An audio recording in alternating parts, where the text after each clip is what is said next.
Selamat pagi Bu. Assalamualaikum warahmatullahi wabarakatuh. Selamat pagi. Waalaikumsalam warahmatullahi wabarakatuh. Iya, selamat datang di podcast kami, di podcast Taman Pintar. Nah, pada kesempatan pagi hari ini kita mendapatkan narasumber yaitu dari Dr. Aliatun Najah, benar ya Ibu? Beliau ini adalah seorang dokter dari Puskesmas Kaliwungu.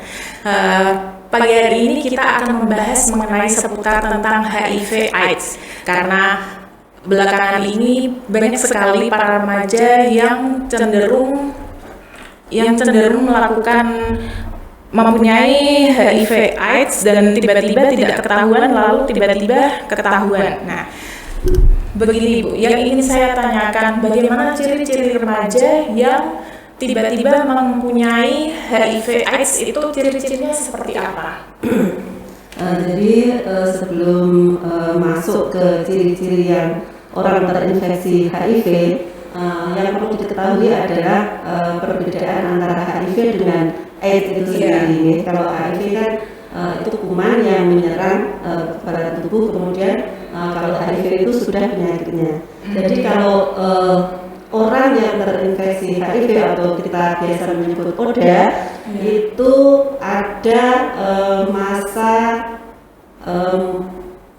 mulai dari orang terinfeksi tersebut sampai timbul gejala itu butuh waktu.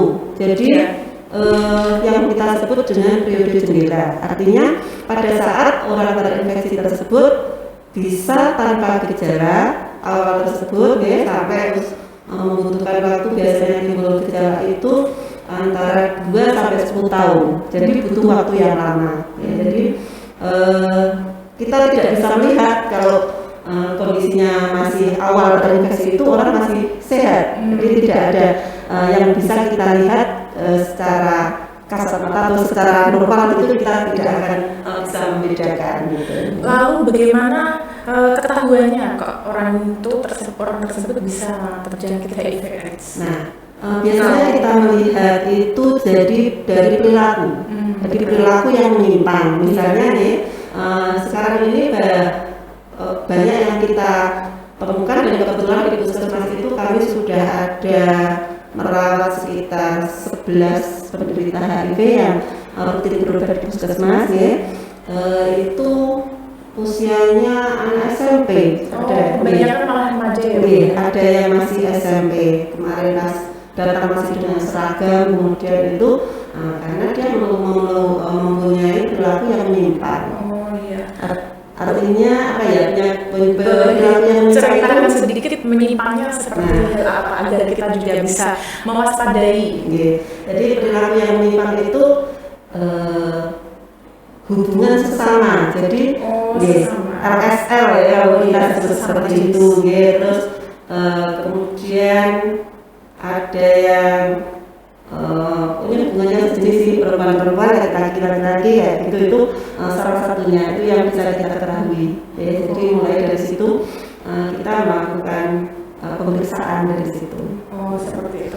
Lalu pemeriksaan lebih lanjut, kira-kira ada apa tidak sih Bu obatnya untuk cara menyembuhkan HIV/AIDS itu? Untuk terapinya atau seperti apa? Kalau sampai saat ini HIV belum bisa disembuhkan, belum ada obatnya. Tapi kita bisa membantu untuk meningkatkan kekebalan tubuhnya. Jadi pengobatan yang kita lakukan selama ini itu hanya menghambat agar virus tersebut tidak cepat menginfeksi organ yang lain. Jadi untuk menghambat itu. Oh begitu. Berarti itu seperti diberikan obat atau vitamin seperti itu ya? Ada obat untuk antivirusnya ada. Jadi untuk mengendalikan virus tersebut. Nah, kalau seperti itu, bagaimana cara penularannya terhadap orang lain agar kita juga bisa menjadi mawas diri kalau ada orang yang terkena HIV, kita juga bisa mawas diri. Kalau untuk penularannya sendiri, kita bisa mencegah dengan ABCDE. ABCDE itu abstinensia, kemudian be faithful, terus yaitu pakai kondom gitu ya. Jadi mulai dari setia pada pasangan, kemudian tidak melakukan seks bebas, kemudian menggunakan kondom pada saat berhubungan kalau dia sudah beresiko ya seperti itu. Kemudian edukasi yang terpenting akan bisa karena HIV sendiri kan tidak menular melalui jabat tangan, melalui kita berdekatan, pengeluaran keringat atau infeksi seperti gigitan nyamuk gitu kan tidak menular seperti itu. Perlu diketahui. Oh begitu. Apakah pasangan sejenis itu dan pengguna narkoba bisa memiliki resiko terbesar? Sangat besar resikonya. Jadi justru dari situlah biasanya yang paling besar komunitas tersebut yang bisa menularkan penyakit tersebut. Apalagi kalau pengguna narkoba yang jenis suntik, itu karena penularan HIV kan bisa melalui penggunaan jarum suntik bersama-sama, kemudian hubungan seksual tadi penularannya lewat situ. Terus yang terpenting juga ibu hamil yang terinfeksi kemudian menyusui bayinya itu juga bisa menularkan ke bayinya. Oh begitu. Lalu bagaimana cara penanggulangannya agar bayinya itu terstop dari HIV? Apakah air susunya tidak dikasihkan terlebih dahulu atau bagaimana? Nah, kalau untuk mencegah agar bayinya tersebut tidak tertular, biasanya kita persalinannya itu harus melalui seksiosesarnya. Kemudian, nah kalau mau bayinya disusui itu harus full susu ibu, nggak boleh bercampuran dengan susu formula. Atau kalau misalnya memang tidak sanggup, ya harus stop asinya dan kasih susu formula saja. Jadi seperti itu untuk memutus penularan dari ibu ke bayinya. Mengingat kemarin kasus angka corona itu kan meningkat banyak. Nah, kalau seperti ini, ibu yang melahirkan atau ibu menyusui itu terkena HIV, apakah perlu melakukan isolasi mandiri agar tidak ada yang tertular olehnya juga? Maksudnya tertular HIV-nya? Pas musim corona ya? Kalau semuanya kalau pas pada saat corona kita memang harus isolasi ya, tapi artinya untuk ibu hamil yang terinfeksi HIV tersebut tetap tidak akan menularkan ke orang lain karena kan penularannya tadi sudah jelas melalui hubungan seksual, kemudian melalui jarum suntik yang dipakai bersama-sama atau juga bisa melalui transfusi tapi kalau sekarang sangat kecil sekali kalau yang tertular melalui transfusi karena sebelum transfusi kan kita sudah diperiksa dulu, jadi aman dulu baru darahnya boleh digunakan. Kalau untuk sejauh ini kasus HIV yang sering ibu amati itu antara kaum remaja dengan kaum dewasa atau tua lebih banyak signifikan yang mana? Usia produktif. Usia produktif. Tapi sekarang ini memang ada kecenderungan bahwa remaja itu juga sudah mulai banyak yang terinfeksi. Oh begitu, iya. Nah, ini karena kami kan berada di bidang pendidikan. Menurut Ibu, kami meminta bagaimana caranya untuk memberikan penyuluhan kepada anak agar dia itu berhati-hati tentang adanya narkoba dan bahaya tentang HIV/AIDS. Jadi yang utama itu adalah komunikasi, kalau menurut saya. Komunikasi, baik itu komunikasi di dalam keluarga maupun di lingkungan sekolah ya. Jadi itu yang sangat penting. Jadi kita bisa berkomunikasi dengan anak kita itu agar kita sebagai sahabat.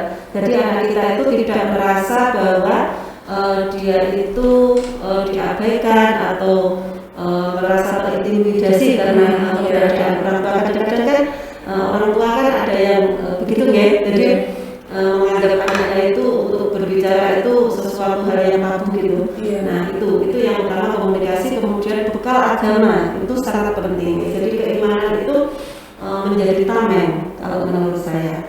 Nah kemudian setelah itu perhatikan juga lingkungan teman pergaulannya. Nah itu yang harus diperhatikan karena sebenarnya kan lingkungan itu juga pengaruhnya besar sekali terhadap kepribadian seseorang ya. Apalagi kalau anak-anak yang usia remaja seperti ini kan rasa ingin tahunya besar, penasarannya, kemudian rasa solidaritas, dan itu kadang-kadang yang harus kita pahami seperti itu. Saya itu malah miris sekali kalau melihat anak-anak remaja yang sering kali kita jumpai berada di lampu merah, sebut saja di lampu merah. Biasanya kita melihat di situ ada segerombolan anak seperti, mohon maaf ya, anak pang itu yang memakai baju hitam-hitam. Nah, kalau seperti itu, apakah ada kita melihatnya ada ciri-ciri dari mereka yang mungkin dia memakai narkoba atau mungkin akan terjangkit karena dari pergaulan bebasnya seperti itu?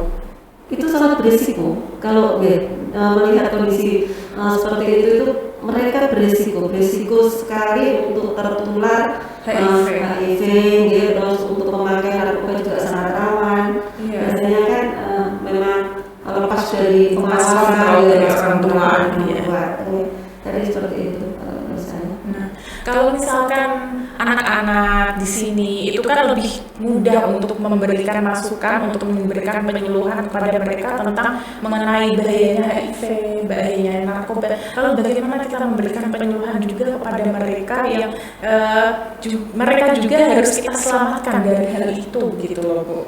Cara mendekatinya mereka itu bagaimana agar mereka itu tahu bahaya HIV itu seperti ini, seperti itu. Kalau dari sebenarnya sih dari dinas sosial atau apa itu yang berhubungan langsung dengan mereka itu sebenarnya juga sudah berusaha untuk melakukan pendekatan ke mereka. Bahkan saya pernah ada pengalaman itu anak pang yang itu ngambilnya itu dari anak-anak pondok dan orang tuanya itu juga jadi anak-anak di pesantren itu ada yang didekati itu, jadi mereka itu kayak punya komunitas gitu kan, terus orang tuanya itu sampai mencari ke desa tempat mereka markasnya itu dijemput ke sana, itu juga susah sekali untuk mengeluarkan, jadi perlu membawa pihak berwajib jadi untuk memutus agar mereka lepas dari komunitas seperti itu. Jadi memang agak berat kalau itu. Jadi kita sebagai orang tua memang harus benar-benar mengontrol perlakuan tadi. Berarti langkah pertama harus menyerahkan mereka ke pihak berwajib dulu, baru diberikan penyuluhan dan dikembalikan ke orang tuanya, seperti itu ya Bu ya. Baik. Iya Bu, satu lagi, apakah kalau orang yang terjangkit HIV/AIDS itu apakah hidupnya akan berakhir dalam kematian ataukah masih bisa bertahan? Nah, ini yang perlu harus diketahui ya. Jadi stigma masyarakat itu memang sangat berat untuk orang dengan HIV itu pasti langsung dicap bahwa ini sampah masyarakat jadi seperti itu, jadi merasa dikucilkan. Jadi harusnya tidak seperti itu karena kita sudah tahu bahwa penularan HIV itu kan tidak serta-merta kita berdekatan begini atau salaman atau berciuman bahkan makan bersama pun kita tidak akan tertular. Penularan kan tidak seperti itu. Jadi banyak orang dengan HIV itu yang bisa hidup secara normal, bertahan lama, terus punya pasangan, punya keturunan, jadi bisa hidup secara normal. Kemarin dari hari Rabu kalau nggak salah, kami dapat supervisi dari LSM yang mereka namanya PK. Jadi pandangannya saya lupa, tapi mereka itu organisasi masyarakat yang mengelola HIV. Jadi orang-orang dengan HIV itu mereka rangkul, mereka bantu untuk pengobatannya. Misalnya dia sudah mau berobat itu dibantu untuk pengambilan obatnya, atau yang belum itu bagaimana caranya dia kayak motivator itu, dan mereka pelakunya itu adalah orang dengan HIV.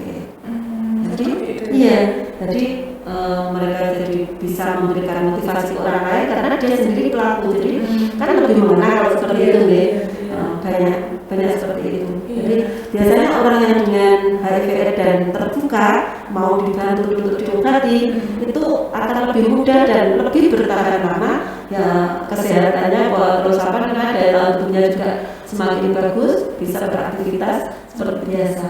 Dibandingkan dengan orang yang lebih tertutup, itu biasanya malah kondisinya cepat sekali menurun.